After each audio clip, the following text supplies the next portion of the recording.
Bonjour et bienvenue sur ce podcast qui va parler de la vie d'expatrié en Espagne. Donc aujourd'hui, pour ce premier épisode, je reçois Nathalie qui nous accorde de son temps et on va parler immobilier. Bonjour Marie, merci de me donner l'occasion de m'exprimer. Je suis arrivée il y a à peu près 10 ans du sud de la France, de Marseille plus exactement. Nous voulions une vie plus douce pour nos enfants et on apprécie ici l'Espagne, surtout les Espagnols qui sont très accueillants et la qualité de vie que nous avons ici. Mais pourquoi tu t'es orientée vers l'immobilier à ce moment-là?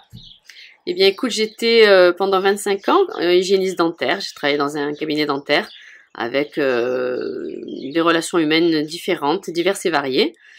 Je cherchais donc un travail qui me permettrait d'être autonome, d'organiser mon emploi du temps comme je l'entends. Et ce qui m'a attirée dans l'immobilier, c'est la diversité, les interactions humaines, effectivement. Et c'est quand même plus gratifiant que mon ancien métier. J'ai développé également un super réseau grâce à tous les groupes Facebook, des groupes francophones essentiellement. Alors j'aimerais avoir ton point de vue sur l'évolution du marché depuis que tu es arrivée. Comment tu l'as ressenti et comment tu as vécu tout ça? Je suis arrivée en 2015 à la fin de la crise financière avec un marché immobilier au ralenti et forcément donc très abordable.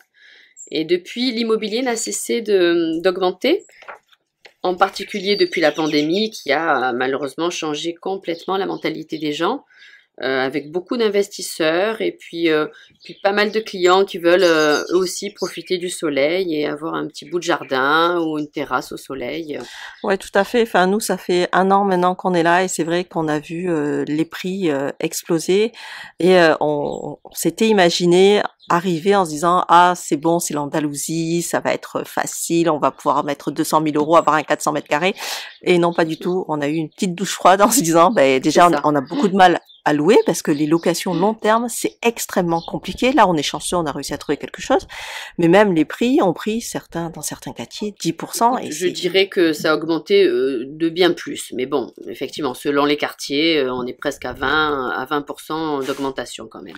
Ah ok, d'accord. Et comment tu vois le marché dans les années à venir? Écoute, je pense que la croissance continuera d'être assez forte, comme elle l'est actuellement, car il y a malheureusement un déséquilibre entre l'offre et la demande. Il y a également une demande internationale importante, notamment les Scandinaves, les Allemands et les Québécois. De plus, les nouvelles promotions tiennent compte maintenant de la durabilité, l'efficacité énergétique et enfin de l'écologie en général.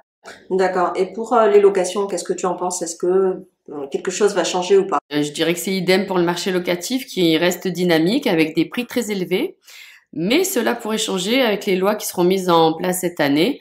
On pourra en reparler ultérieurement si tu veux quand on aura tous les tenants, les aboutissants parce que c'est pas encore très très clair. Aurais-tu un dernier conseil pour les futurs expatriés qui auraient l'envie de tenter la chance au soleil? Eh bien, écoute, surtout ne pas se presser, visiter, repérer les lieux par avance, venir à plusieurs périodes de l'année pour être sûr du quartier qui nous plaît et de l'ambiance, pas seulement en été où il y a beaucoup de touristes et pas seulement en hiver où c'est un peu plus calme, voilà. Et puis surtout être bien entouré, un agent immobilier compétent et un avocat. Ça, c'est le conseil le plus important. Ok, merci beaucoup Nathalie de nous avoir accordé de ton temps.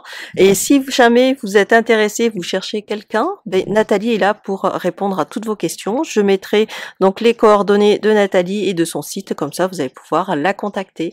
Merci beaucoup de nous avoir écoutés, j'espère que ça vous a plu et on se donne rendez-vous pour un prochain épisode.